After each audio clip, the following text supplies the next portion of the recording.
Hey guys, Crypto here with another video, and the more they try and fix things, the sillier they seem to get.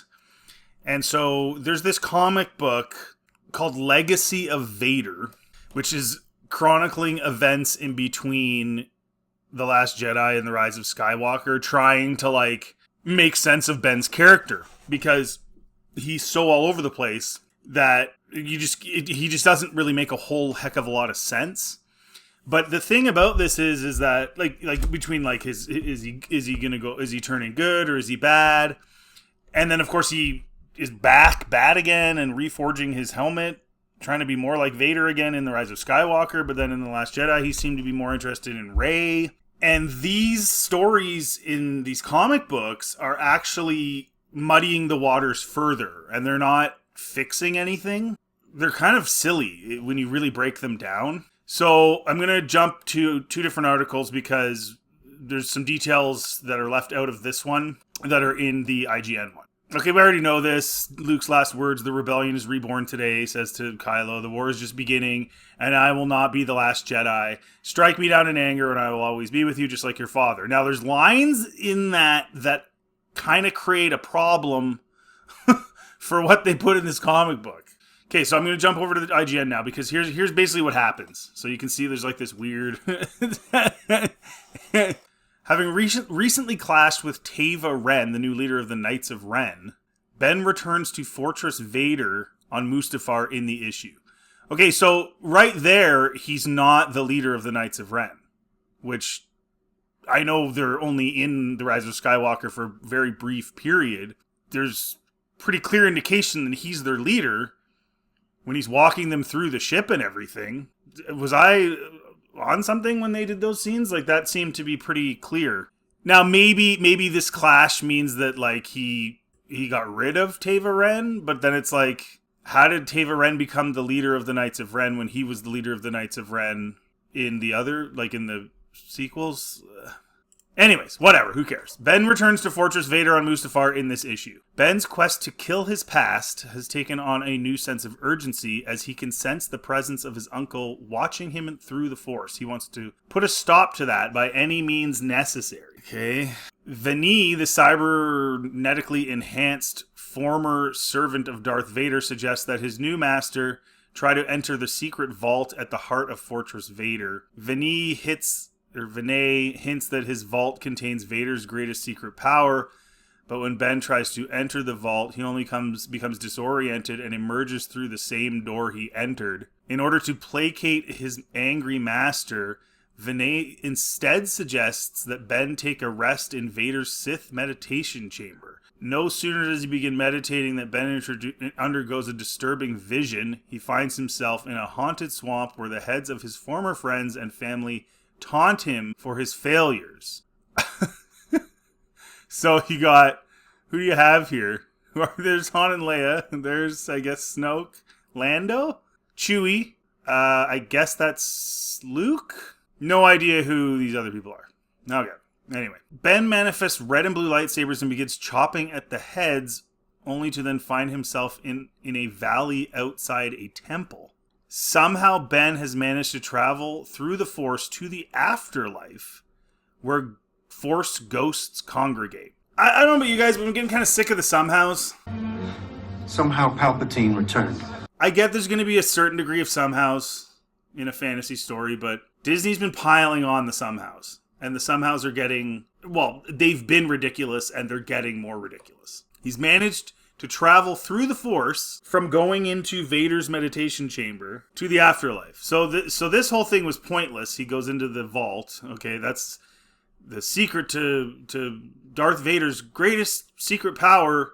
No, you have nothing to do with that. Then he goes into the meditation chamber and somehow is in the afterlife with Force ghosts where they congregate. These Force ghosts are none too happy to be paid a visit by someone so infused with the dark side, but it's not long before Luke appears and to intercede. Okay. So in this article it says that Kylo Ren seeks Luke out because he's tired of sensing the Jedi Master's attention. Impressively, Kylo Ren somehow manages to gain access to the Netherworld of the Force, a cosmic plane of the Force where the souls of the dead and Force ghosts reside, and where darkness is supposed to be banished. There he confronts Luke. Okay, but you can't just do that. This is just another world between worlds. Somehow you go in there. We want everybody to be able to come back and be part of everything. No one's allowed to just stay dead. So now we're going to have this thing where he accesses the netherworld of the Force. Like, dude, this writing is horrible. It's so bad. Okay, and this is what's crazy. So after the other Force ghosts, I guess, are kind of they're none too pleased with him being there. Luke senses that Kylo Ren's presence in the netherworld suggests he isn't lost to the darkness at all, and clearly believes that he can be redeemed. Okay, but this takes place between The Last Jedi, where he straight up tried to kill Luke, and The Rise of Skywalker, where he, like I said earlier, reforges his mask or whatever, his helmet, and tries to be more like Vader, and then ultimately becomes more evil, but then, like, you know what I mean? He cuts the head off the Ovisian guy, and he's darker, right? He's force choking guys, he's going more dark, and then all of a sudden he just, like, falls in love with Rey. So, like, so whatever Luke did on Crate did not impact him one iota. So he can't be in the light. So he can't be here in this place. Like, it doesn't add up. It's just somehow he's there, even though he's getting even more into the darkness, but he's there because reasons. Somehows. Like, what?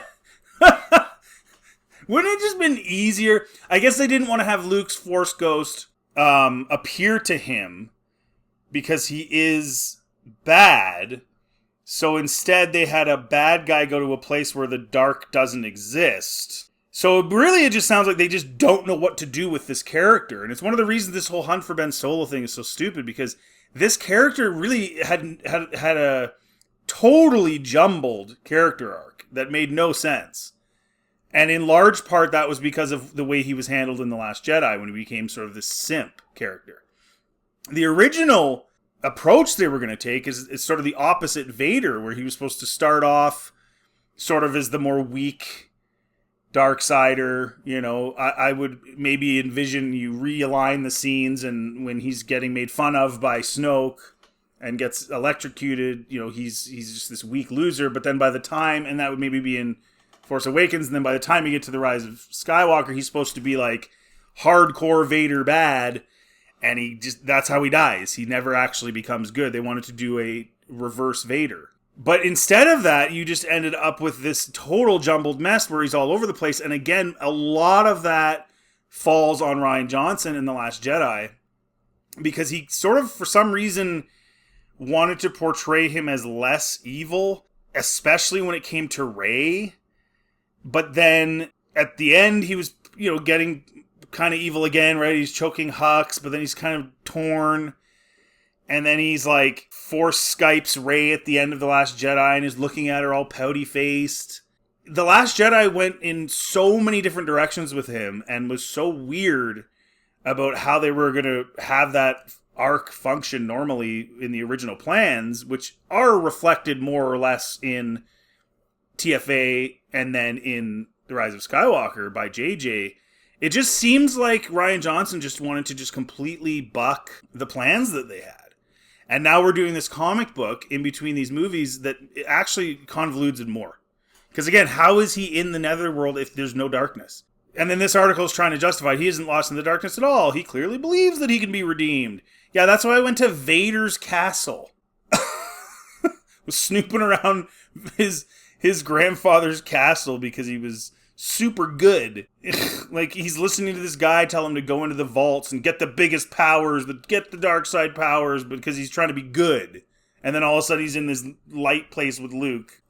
And again, Luke can't appear to him because he's a Darksider. So they did this instead, which makes it make less sense.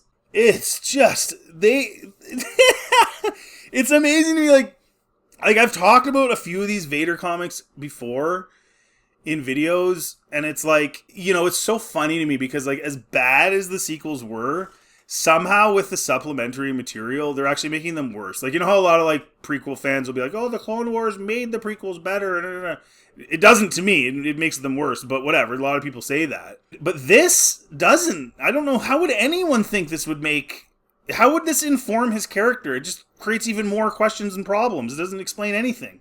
He's literally like a mess. Anyway, so he says to Luke, after the other Force ghosts are disgruntled that he's in there, because he shouldn't be, he's a Darksider, doesn't make any sense. I hate you, he says. Stop your lurking, stop your watching, I can sense it. I am no longer your student, no longer anything to you.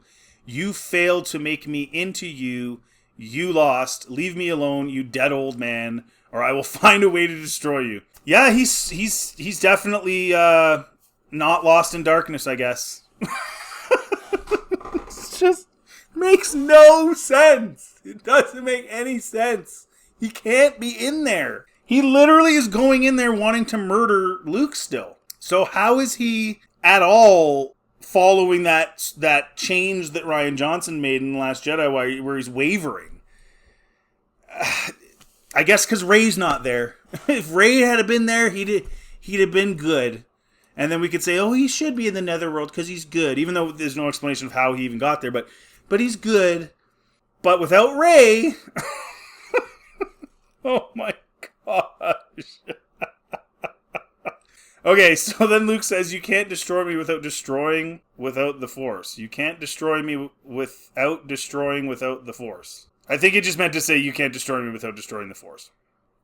And then he says, and you can't do that without destroying yourself. And then there's a clear smile on Luke's face in Ross's artwork as he continues. But goals are important. Okay, and then Luke says, he says, it's meaningful that you found your way here. You should ask yourself how you managed it. Kylo Ren means nothing to me, but I'll always be there for Ben. Okay, but he says something before that, though, that is fairly problematic. So here's the kicker, though, too. Because this not only really convolutes an already completely all over the place character arc of Ben Solo, which is just terrible. I guess it wasn't just Rey. I guess he saw a vision of Han, right? I'll give them that, I guess. But it wasn't even a vision. It was like a hallucination. Because they had to figure out a way to make him go good at the last minute instead of making him horrible, which is what he's supposed to be. Anyways, this is the kicker. So Luke goes, why are you here? And then he says, because you're dead. I wish I'd done it. I could have. I would have. But you escaped me. Who did it? I want to find them, hear the story, and make them tell me how you suffered. Yeah, he sounds really light-sidey to be in this, like, light side Force nether thing. Really makes a lot of sense. But listen to what Luke says. Listen to this. Think about how he goes out, right? He goes out Force projecting. Okay, first of all. Didn't show up in person, because why would you? I mean, geez, it's a long trip, right? You don't want to have to go all the way to where your sister and all the friends are. You just want to chill, man. Sit in your island, your little paradise with your little fish people. Anyways, he goes, no one killed me. I sacrificed my life for others in service of something greater. I don't really get that. I don't get it. Like, when you watch the film, when you watch The Last Jedi, supposedly he buys them 2 extra minutes of time to get out from inside the base, right? But ultimately, they couldn't get out anyway. Rey had to show up and lift 1,000,000 boulders in the Force and look around like she had no idea what she was doing. So, I don't know, couldn't she have just done that anyway? Like, what did they need the 2 minutes for? And couldn't you have showed up in person and maybe you could have just moved the rocks yourself? And you wouldn't have to Force project and you could have just done that? And they would have been out of there anyway? Like, I'm so confused. None of this makes sense. Get this. This is so funny.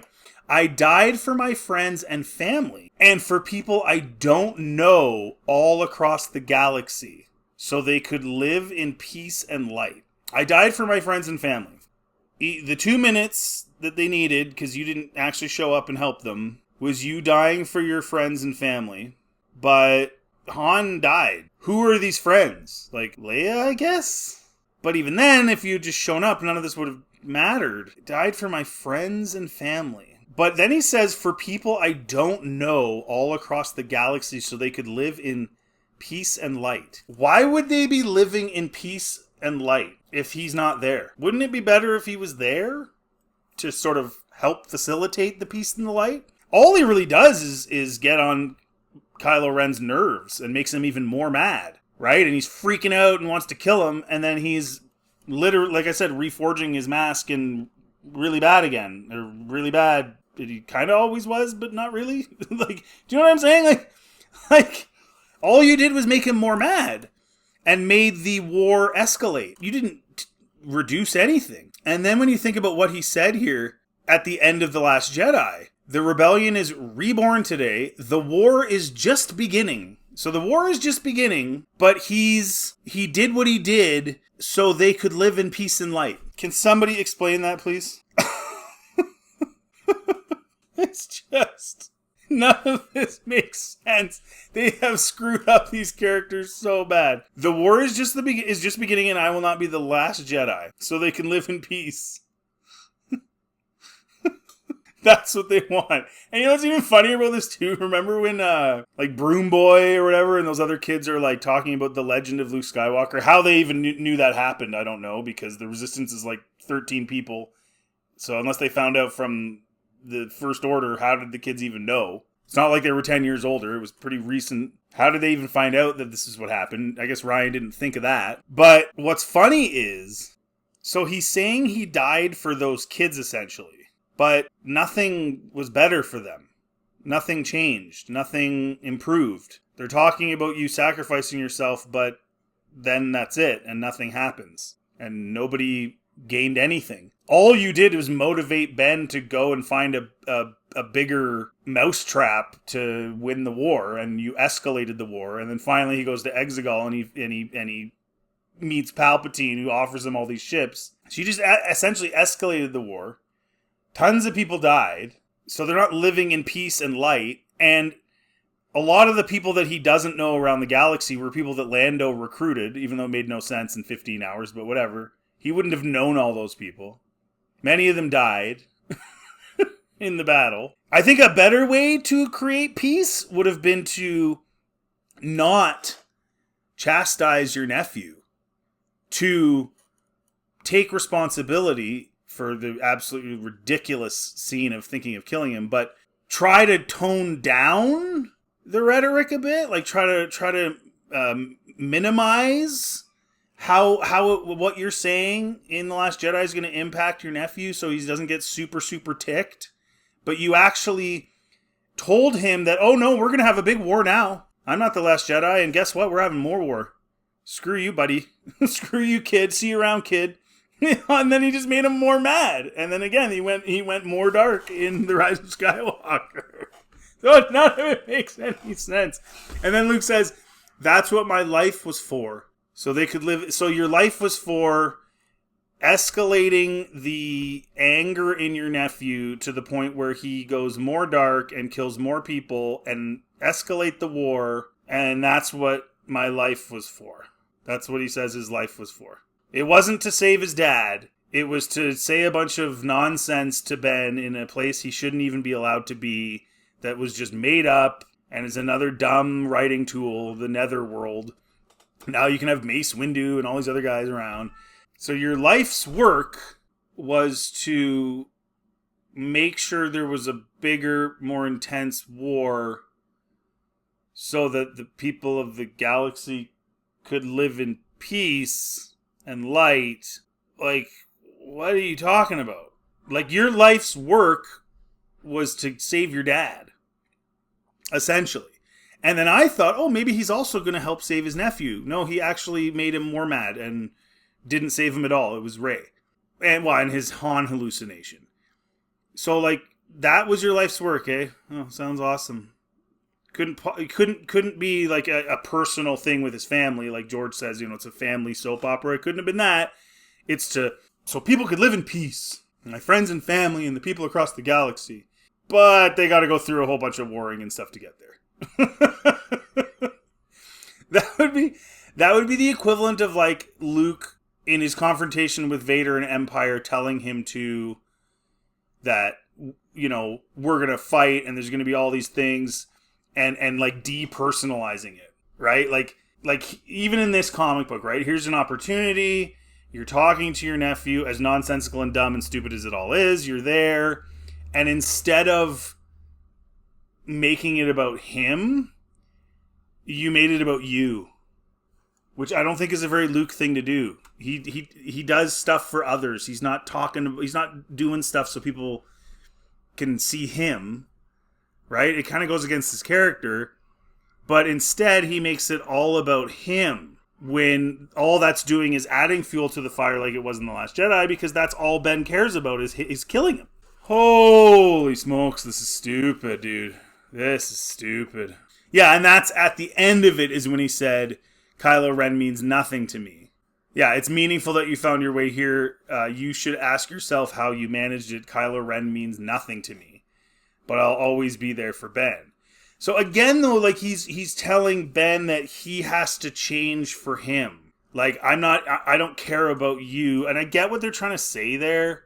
And then he leaves. Like, he goes away. So it's like, as soon as you're ready to be Ben again, I'll care about you. But until then, I don't care. And again, this happens in between the movies, and he goes like further into the abyss. So all you're doing is adding to him being an idiot and making the war worse. None of this makes sense. In The Rise of Skywalker, Rey also treated Kylo Ren and Ben as separate people, insisting she never wanted to take Ren's hand. She wanted to take Ben's hand. But she kind of did, right? Like when they were force Skyping in the hut, she did want to take his hand, and then Luke prevented that from happening. Which again could have been dumb, because what if them getting together would have helped him to not be an idiot? Because he was clearly simping. He was clearly like all about Rey. So even that was dumb that Luke did that. Luke and Rey both understood that Kylo Ren is just one aspect of Ben's character, essentially a twisted persona. He is adopted because he's been imprisoned by the dark side. That's why he shouldn't be in this nether thing with the other Force ghosts. It doesn't make sense. This is why he was able to access the Netherworld of the Force. It is a place where darkness is banished, and yet the light within Kylo, the light of Ben, still calls out for it. Bro, are you kidding me, dude? You're gonna say that because this psycho had a glimmer of good somewhere in him, that he's allowed to go to the Netherworld now? I think it's great when it's Luke and Vader, and he's just like, I know there's good in you, I don't care, you're never gonna convince me otherwise.